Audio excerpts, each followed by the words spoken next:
ఒక బాధ్యతతో రావాలి, భారముతో రావాలి.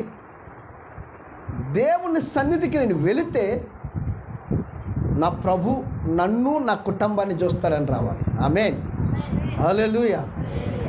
మనం అనుకోవచ్చు నేను ఒక్కదాన్నే వెళ్తున్నాను కదా అనుకోవచ్చు, కానీ యేసుక్రీస్తు ప్రభు వారు ఒక చక్కటి మాట కీర్తనల గ్రంథంలో చెప్పాడు. ఏంటంటే ఆకాశ నక్షత్రములు లెక్కింపు చేస్తాడట. ఆమేన్. ఏం చేస్తాడట చెప్పాలి గట్టిగా. అమ్మ అందరు ఎక్కడ ఉన్నారా? ఆకాశ నక్షత్రాలకు కూడా పేర్లు పెట్టినవాడు ఆయనే. ఆమేన్, హల్లెలూయా. ఈరోజు నీ పేరు నాకు తెలియకపోవచ్చు, ఎక్కడ ఉన్న వాళ్ళ పేర్లు ఒకరికొకరు తెలియకపోవచ్చు, కానీ యేసు ప్రభు వారికి మాత్రం ఖచ్చితంగా తెలుసు. ఆమేన్. యాకోబు ఏమన్నాడు తెలుసా? నిన్ను పేరు పెట్టి పిలిచిన దేవుడైన యెహోవాను నేను తెలుసుకున్నట్లుగా నేనే నీ దేవుడు. ఆమేన్. దేవుడు అంటున్నాడు, యాకోబుని పేరు పెట్టి పిలిచాను, నిన్ను పిలిచిన దేవుడు ఎవరో నీవు తెలుసుకున్నట్లుగా నేను నీకు తోడే ఉంటాను, నువ్వు భయపడకు. ఆమేన్. నీవు నా సొత్తు. హల్లెలూయా. ఎవరి సొత్తు అట? ఇక్కడే ఉన్నారా? మరి అలా ఉండిపోయారంటే దేవునికి స్తోత్రం. మనము దేవుని సొత్తు. నీ పేరు నా పేరు ఇక్కడున్న వాళ్ళకి తెలియకపోవచ్చు. ఆకాశమందున్న దేవుడు నిన్ను నన్ను తొంగు చూస్తూ నీ పేరు నా పేరు ఆయనకి పరిపూర్ణంగా తెలుసు. దేవునికి స్తోత్రం, హల్లెలూయా. ఈ భూమి మీద ప్రతి మనిషి ప్రభుతో ఉండాలని ఆశ దేవునికి స్తోత్రం. మరి ఎందుకు ఈ లోక జనులు ఉండలేకపోతున్నారంటే, మనం ఆదికాండం నుంచి మలాఖీ గ్రంథం వరకు చూస్తే ఆదికాండంలోనే ఒక భయంకరమైన దురాత్మ ప్రారంభమైంది. దేవునికి స్తోత్రం. ఆదికాండంలో ఆదాముకు అవ్వాకు ఒక చక్కటి కుమారుని 2 బిడ్డలు ఇచ్చాడు. దేవునికి స్తోత్రం. ఆ 2 బిడ్డల పేర్లు ఏంటంటే ఒకరు కయ్యోను, ఒకరు ఏబోలు. దేవునికి స్తోత్రం, హల్లెలూయా. మనిషికి ఆశ ఉండొచ్చు కానీ దురాశ ఉండకూడదు. దేవుడు నీకేది ఇచ్చాడో ఇచ్చిన దాంట్లో నుంచి దేవునికి ఇవ్వాలని ఒక తీర్మానము, ఒక నిబంధన, ఒక ప్రమాణము దేవుడు నీకు చేస్తున్నప్పుడు, ఆ జీవ గ్రంథములో ఒక శాసనము చేస్తున్నప్పుడు నువ్వు ఆ తీర్మానాన్ని ఖచ్చితంగా నువ్వు పాటించి ఉండాలి. దేవునికి స్తోత్రం. ఎందుకు నువ్వు పాటించాలి అంటే ఒక తీర్మానం.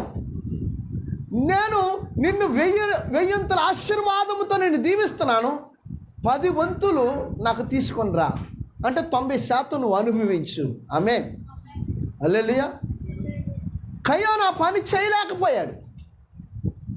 ఇచ్చే దాంట్లో కూడా గుడ్డిది, జబ్బుది, రోగముది, వ్యాధిగ్రస్తుది, వంకది, ఇలాగా రకరకాలమైన హేయమైంది. దేవునికి ఏది హేయమైందో ఆ హేయమని అన్ని కయ్యోను తీసుకొచ్చి దేవునికి సమర్పించేవాడు.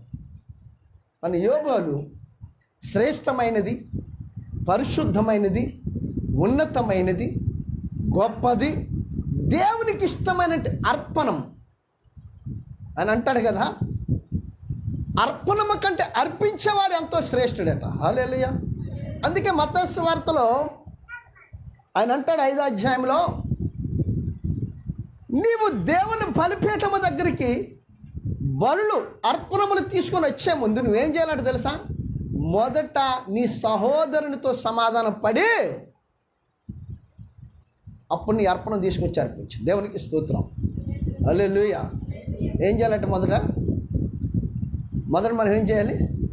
సహోదరుడు అంటే ఎవరు చెప్పండి అమ్మా. తెలీదా మీ సహోదరులు ఎవరు? నీ తోడబుట్టిన వాడే లేడా? మీ తోడబుట్టిన వాళ్ళు లేరా? వాళ్ళన్నా కావచ్చు, నీ సంఘంలో నీ సహోదరులన్నా కావచ్చు, నీ పక్క నీ సహోదరులు కావచ్చు, లేకపోతే మీ పెదనాన్నలో పెన్నాములు బిడ్డలు కావచ్చు. మరి ఎవరైనా సహోదరులే. ఎక్కువ శాతం పౌలు గారు నా సహోదరులారా అని సంభాషణ చేశాడు. అవునండి, అలాగే పేతురు చేశాడు. 12 మంది అపోస్తలులు చాలా సందర్భాల్లో సహోదరులారన్న పదము చాలా చక్కగా వాడారు. దేవునికి స్తోత్రం, హల్లెలూయా. గట్టిగా చెప్పండి అమ్మ, నోరు లేవా? హల్లెలూయా. ఇక్కడే ఉన్నారా? మనసు ఒక రంధ్రంగం అంట. 25 రకాలుగా పరిగెడుతుంది. మనిషి కట్టిక్కడే ఉంటుంది, కానీ మనిషి ఎక్కడో ఉంటుంది. అందుకే భక్తుడైన దావీదు ఏమన్నాడంటే,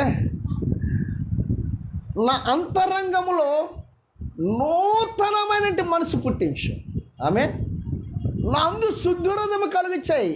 51లో చెప్తాడు. సమత కలిగిన మనసు అంటే స్థిరమైన మనసు నందు కలుగుచ్చాయి. ప్రభునందని మనసు కేంద్రీకరించాలి. హల్లెలూయా.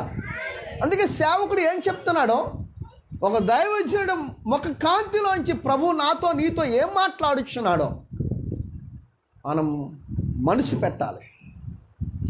పౌలు గారి యొక్క మాటల మీద 16వ అధ్యాయము అపోస్తల కార్యాల్లో అమృతిని పట్టణస్థురాలంటే దైవభక్తి కలిగిన ఒక స్త్రీ అక్కడ కనబడుతుంది.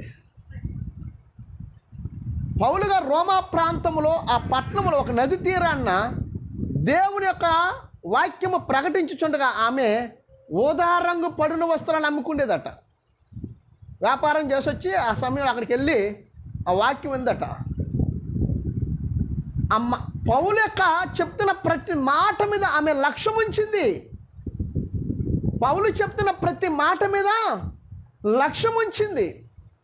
అవి తీసుకుంది, అవి నెవరు వేసుకుంది, అవి అంగీకరించింది. అవి విని గ్రహించి తన ఇంటికి వెళ్ళిపోయి తాను తన ఇంటి వారు రక్షణ పొందారట. ఆమె ఏం చేశారు చెప్పండి అమ్మా, గట్టిగా చెప్పండి. హల్లెలూయా, హల్లెలూయా.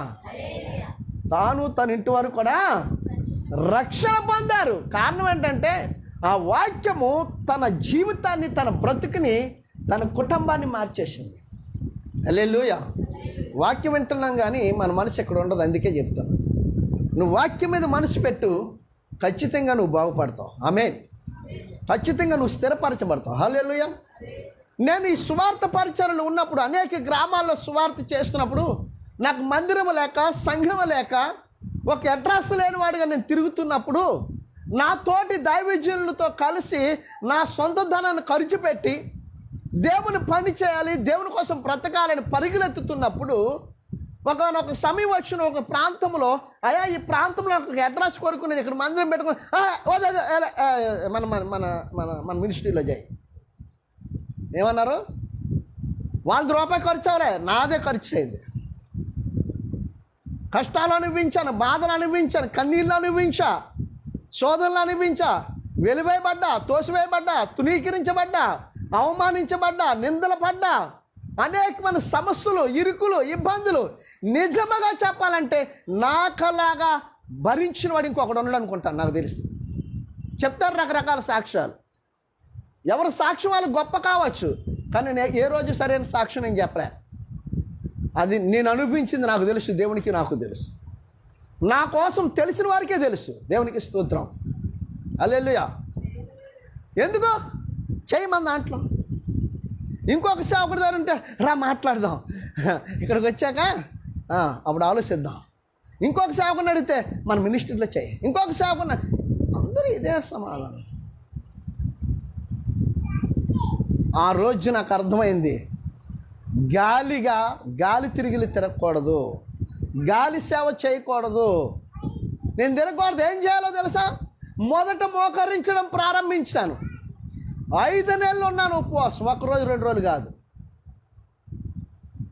5 నెలలు ప్రార్థన, ధూపం ఏడవటమే. అప్పుడు చూపించాడు ఆ దేవాది దేవుడి స్థలాన్ని. ఇది ఎక్కడుందో తెలీదు, ఏమైందో తెలీదు, మీరంతా ఎవరో నాకు తెలీదు. ఒంటరిగా వచ్చి శుక్రవారం పాటు నేనే మైక్ పెట్టుకుని నేనే ప్రార్థన చేసి నేనే వాక్యం చెప్పుకున్నాను. ఎవరుండేవారు కాదు ఇక్కడ. ఇదంతా మీకు ఎందుకు చెప్తున్నానంటే, దేవుని మాట మీద లక్ష్యం ఉంచితే నువ్వు ఎలా స్థిరపరచబడతావో చెప్తున్నాను. ఒక జత బట్టలు, తెగిపోయిన 100 సార్లు కుట్టించుకున్న చెప్పులు, సరైన తిండి లేక, పురుగులతో ఒక పాస్టర్ గారి దగ్గరికి మేము వెళ్ళాం. మాకు బాగా నిజంగా ఆయన మమ్మల్ని చాలా బలపరిచాడు. బాలరావు గారని మామిడిపాలెం ప్రాంతంలో ఎలమంచిల దగ్గర గడ్డి తిండి జాబు చేయాలండి వాడైనా. నేను కృతజ్ఞత కలిగి ఉన్నాను ఆయన పట్ల. ఆయన ఎంత బలపరిచాడంటే చాలా బలపరిచాడు. ఎంతోమంది సేవకులతో తిరిగాను. సేవకులందరూ ఏది చెప్పాలన్నా, ఉదయ్ ఏది చెప్పమంటావు? ఒక సేవకుడు ఇంకొక ఏది చెప్పమంటావు నన్ను అడిగేవారు. నాకు తెలియదు నిజంగా. వాళ్ళు ఏదో చూపిస్తా అన్న ఇది చెప్పండి అన్న నువ్వు అని అదే చెప్పేవారు వచ్చి. కానీ వాళ్ళు ఆ బలిపేట మీద ఉన్నప్పుడు ఆ మీటింగ్స్లో వాళ్ళు చూడలేకపోయాను. నేను దూరం నుంచి ఉండేవాడిని. ఆ వాయిస్ ఎలా వస్తుందో, ఆ మీటింగ్స్ ఆయన ఎలా చెప్తున్నాడని చెప్తే ఆయన ముఖం తేరి చూడలేకపోయేవాడిని. చెమట, కంపు, బట్టలు మార్చుకోవడానికి అవకాశం ఉండేది కాదు, స్నానం చేయడానికి అవకాశం ఉండేది కాదు. ఎవరు ఏ ముద్ద పెడతారో తెలిసేది కాదు, ఎప్పుడు పెడతారో తెలిసేది. 1 గంట వచ్చి పాసిమొక్కలతో పాసిమొక్కలతో తినేవాళ్ళం, అన్నం తినేవాళ్ళమే అనేక ప్రాంతాల్లో. ఈరోజు నేను ఈ స్థితిలో ఉండగలుగుతానా? ఈరోజు ఈ మందిరంలో మీ ఎదుట నేను నిలబడగలుగుతానా అన్న స్థితిని దేవుని యందు నమ్మిక ఉంచాను. స్థితి మార్చాడు. దేవునికి స్తోత్రం, హల్లెలూయా, దేవునికి స్తోత్రం. మనము దేవునికి ఇచ్చటలో కానీ, దేవుని యందు నమ్మిక ఉంచటలో కానీ నీ మనసు స్థిరము కలిగి ఉండాలి. ఆ మాట యందు నువ్వు లక్ష్యం కలిగి ఉండాలి. ఆ మాట నిన్ను స్థిరపరుస్తుంది. ఆమేన్. ఆ మాట నిన్ను బలపరుస్తుంది, ప్రభావితము చేస్తుంది. నీ భక్తి జీవితానికి వైరాగ్యమైన జీవితముగా నిన్ను నడిపిస్తుంది. ప్రభుతో ఒక వైరాగ్యం మనం కలిగి ఉండాలి. ప్రభుతో జీవితం జీవించడం అంటే చేయాలి. నేను ఒక్కడనే వచ్చాను, నా కుటుంబం ఖచ్చితంగా నీ కుటుంబం అంతా ఆశీర్వదించబడదు. కారణం ఏంటో తెలుసా?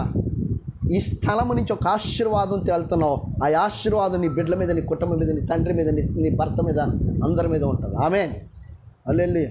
ఒక్క దినము మనము దేవుని సన్నిధిలో గిలగిల కొట్టిపోతాం. 1000 దినాల ఆశీర్వాదం కోల్పోవడానికి ఇష్టపడతాం. 1000 దినాలు లోకంలో వ్యర్థముగా గడిపేస్తాం.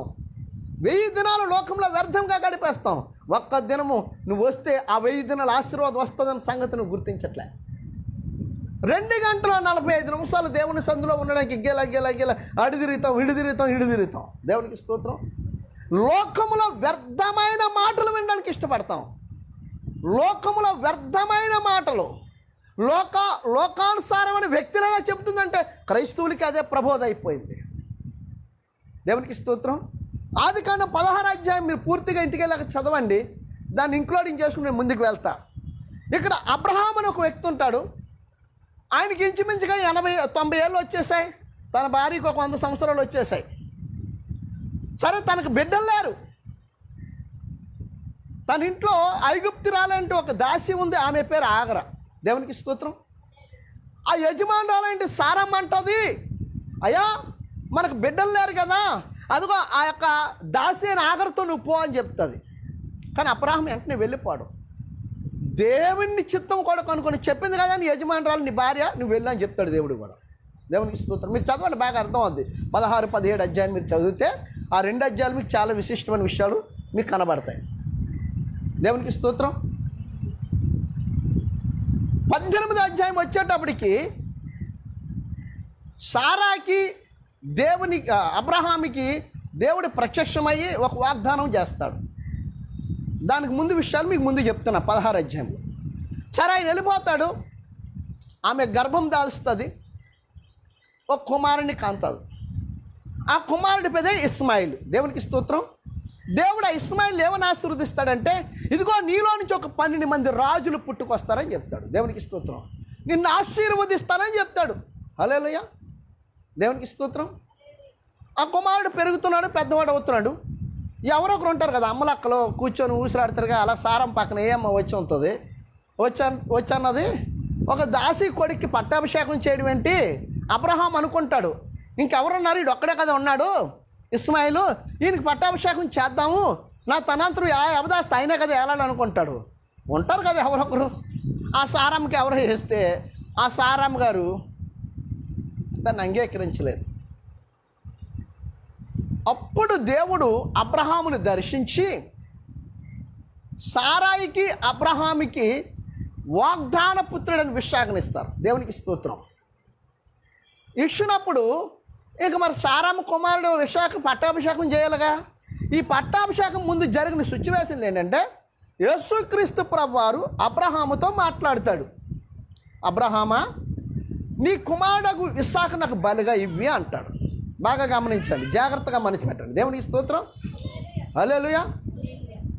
అనేటప్పుడు అబ్రహాము ఏమాత్రం సందేహించక చిత్తం ప్రభువా అంటాడు.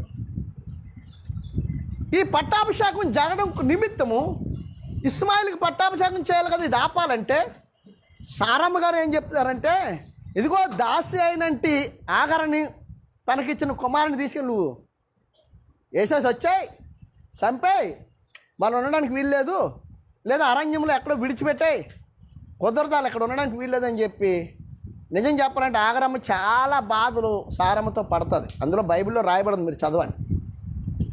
అయినప్పటికీ దేవుడు చెప్తాడు, నువ్వు మళ్ళీ వెళ్ళు, నీ యజమానురాల దగ్గరికి వెళ్ళు, ఎన్ని పడినా ఎన్ని నిందలైనా నువ్వు అక్కడే పడి ఉన్నావు. దేవునికి స్తోత్రం. ఈరోజు సేవకుడు ఏదైనా మాట అంతా సంఘంలో ఉంటారా? నన్ను అన్నాడండి అన్న, మరి ఆగర పని చేసింది అక్కడ ఉన్నదా లేదా? ఉందా లేదా? కష్టమైన నష్టమైన బాధ అయినా కన్నీరైనా నీ తండ్రిని నీ తల్లిని విడిచెలకూడదు. దేవునికి స్తోత్రం. ఎందుకంటే నిన్ను పెంచి పెద్ద చేసింది వాళ్ళే కాబట్టి, నేను బలపరిచేది వాళ్ళే కాబట్టి, వాళ్ళ ద్వారాగా నువ్వు దీవించబడతావు. ఆ దీవెన ఎలాగొస్తుందో లాస్ట్లో మీకు చెప్తా. దేవునికి స్తోత్రం. హల్లెలూయా. ప్రియులారా, ఎప్పుడైతే వీళ్ళు తీసుకెళ్ళి చంపారమ్మందో అబ్రహాం గారికి మొదలైంది. ఏంటి మొదలైంది చెప్పండి, చెప్పండి అమ్మ, వాక్యం విన్నారుగా. వేదన, దుఃఖము, బాధ, కన్నీళ్ళు. అయ్యా నేను డిస్టర్బ్ అవుతున్నాను, కాళ్ళు అయిపోద్ది. అది ఏం మొదలైంది? బాధ, కన్నీళ్ళు, వేదన, దుఃఖము. ఎందుకు? అబ్రహాముకి తన శరీర సంబంధమైన కుమారుడు ఇస్మాయిలు, విసాకు వాగ్దాన పుత్రుడు. విసాకును అర్పించడానికి కూడా దేవుడు ఎంత మాత్రం వెనకాడలేదు. బాగా గమనించండి. అబ్రహాముకి శరీర సంబంధమైన వ్యక్తి కాదు విసాకు, వాగ్దాన సంబంధమైన వ్యక్తి. ఆమెకు 100 వచ్చేసాయి, ఈయనకు 90 వచ్చాయి. ఆ సంవత్సరం నా బలవంతం ఉనిగిపోయింది, శక్తి లేదు, సౌందర్యం లేదు, అందం లేదు, ఏమీ లేదు. మరి అలాగొచ్చిన పరిశుద్ధాత్మ దేవుడు చేసిన వాగ్దానాన్ని, అబ్రహాముతో చేసిన వాగ్దానాన్ని దేవుడు తనకు ఒక విశాఖనిచ్చాడు. ఆయనే వాగ్దాన పుత్రుడు.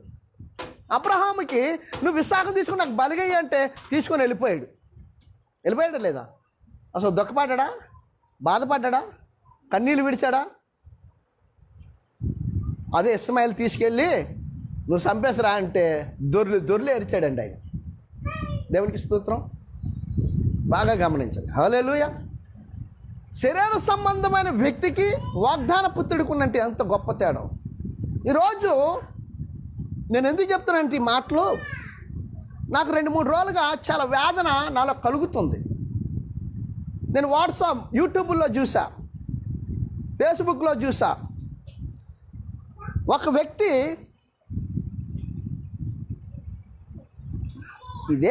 ఇదే సంఘంలో నేనే వివాహం చేస్తా ఆ వ్యక్తికి. ఆయన ఏమని పెట్టాడంటే యూట్యూబ్లో నరబలి ఏంటట,